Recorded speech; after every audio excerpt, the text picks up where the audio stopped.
Eh bien, salut à toutes et à toutes, je suis Arcops et on se retrouve pour une toute nouvelle vidéo. J'espère que vous avez passé une bonne semaine, un bon week-end, je ne sais pas, une bonne soirée, une bonne journée. Bon, en tout cas, je suis super content de partager encore un petit moment avec vous pour une toute nouvelle vidéo sur Far Cry 3, vous l'aurez remarqué. Donc vous allez me dire, oui, il y a le Far Cry 4 qui est sorti, pourquoi tu fais pas dessus? Tout simplement d'une part parce que je ne l'ai pas encore, mais Baptiste 450 qui m'a prêté ce gameplay, enfin ce petit rush, risque de l'avoir très prochainement. Donc voilà. Donc sur ce petit rush sur Far Cry 3, où il va nous faire des petites conduites en voiture, des attaques de léopards, des attaques de personnes tout court, et ben moi ça va me permettre de remercier une personne ou même plusieurs et de présenter un peu un nouveau système sur ma chaîne. Premièrement, je vais remercier Lil Dreams One. Donc si vous n'avez pas vu son super commentaire, je vous invite à aller voir ma vidéo présentation de ma chaîne journalistique. Dans les commentaires, il y a Lil Dreams One qui m'a fait un super commentaire. Franchement, n'hésitez pas à aller voir sa chaîne, il fait du très très bon boulot. Donc ensuite, je tenais à remercier Arcops, Arcops c'est moi, Axkeops, c'est que ça se ressemble. Axkeops qui est très actif sur ma chaîne, donc un ami à moi que je remercie. Et aux 22 personnes aussi, je remercie 22 personnes qui se sont abonnées. Ça fait vraiment très plaisir. Alors, je voulais vous parler du système de notation dont je vais me servir. Donc c'est une sorte de grille, hein, comme si vous étiez évalué au lycée ou au collège ou je ne sais où. Donc sur les jeux qui vous permettront de voir mon avis et si pour moi oui ou non il est bien.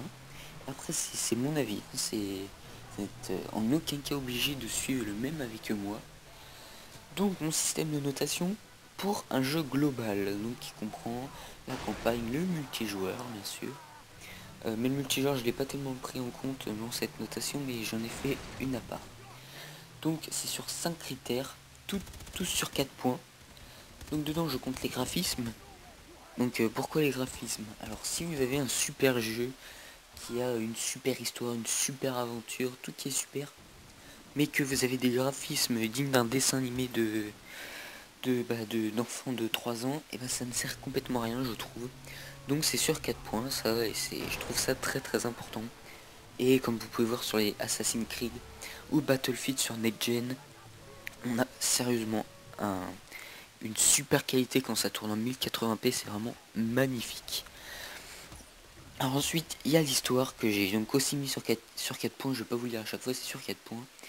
L'histoire, donc alors, là à l'inverse, vous pouvez avoir des graphismes géniaux, mais vous avez une histoire du genre, je sais pas, il y a une petite fille qui va ramener des confitures à sa grand-mère, je suppose que vous connaissez le petit poussé, donc voilà, elle doit amener je sais pas, une confiture à sa grand-mère, et donc voilà, ça c'est super passionnant comme histoire.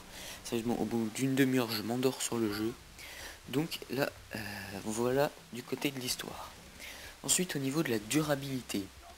Donc à chaque fois, je vais donner des exemples négatifs un peu, parce qu'à chaque fois, je vais dire, imaginons que le jeu est génial dans l'histoire, dans les graphismes, et que ce jeu dure, je sais pas, de 2 heures, non, on va pas exagérer.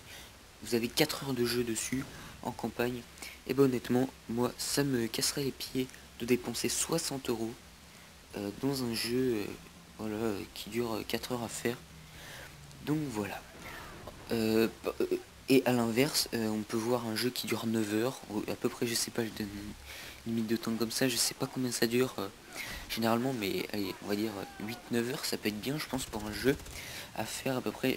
J'en ai aucune idée du temps que ça peut durer, par exemple, un The Last of Us. De toute façon, vous aurez les let's play sur ma chaîne dans 1 ou 2 mois, peut-être, je sais pas. En tout cas, ce qui est sûr, c'est qu'il y en aura. Donc voilà du côté de la durabilité. Ensuite, je vais vous parler des deux en même temps. Il y a la prise en main et la jouabilité. Donc vous allez vous demander un peu quelle est la différence. Alors pour moi, la prise en main, c'est par exemple, je prends l'exemple de Advanced Warfare, le nouveau Call of Duty qui est sorti, si je ne me trompe pas, le 4 novembre. J'ai un petit doute, mais normalement c'est ça, le 4 novembre. Donc ça va faire un petit peu plus d'1 mois maintenant. Et bien dans la campagne, alors je n'y ai pas joué, mais j'ai lu ça dans des revues ou sur internet. Par exemple, vous avez un bouton qui vous sert à l'exoplanage, je dis n'importe quoi, mais qui vous sert à l'exoplanage, et un petit peu après dans la même aventure, peut vous servir à glisser par exemple. Donc voilà, s'il n'y a pas beaucoup de boutons à utiliser, mais qu'il y en a quand même, voilà, vous utilisez tous les boutons de votre manette ou de vos touches clavier, les touches basiques, voilà, mais tant qu'il n'y a pas des 50 000 touches à faire, ça c'est bien par contre. Et ensuite, il y a la jouabilité. La jouabilité, c'est par exemple, je prends encore l'exemple des Call of Duty, puisque la plupart des gens connaissent, ou Battlefield, quand vous pouvez régler votre sensibilité, régler votre commande. Moi, par exemple, je n'aime pas jouer en défaut sur Call of Duty, je prends en tactique. Tactique, ça permet de se baisser avec le bouton sur lequel vous donniez un coup de couteau avant, et inversement, voilà. Donc voilà. Et ensuite pour le multijoueur, rapidement je vais le faire, il me reste 2 petites minutes. Donc j'ai mis tout sur 5 points, j'ai 5 points pardon, j'ai 4 critères.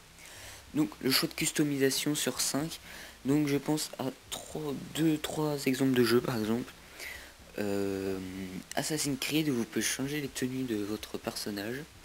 Call of Duty Ghost, où lui vous pouvez carrément, ou Adon Surfer aussi, vous pouvez personnaliser votre personnage, ce qui permet par exemple vous jouer, je sais pas, avec votre copine, votre soeur ou quelqu'un comme ça, elle a un personnage féminin, vous savez quand est-ce que vous la croisez, ou quand est-ce que vous l'affrontez, ça permet de donner un petit côté sympa. Et aussi Battlefield, où vous pouvez à partir par exemple d'une tablette ou d'internet, pouvoir customiser votre personnage avec les armes, les camouflages à distance, et ça c'est bien pratique.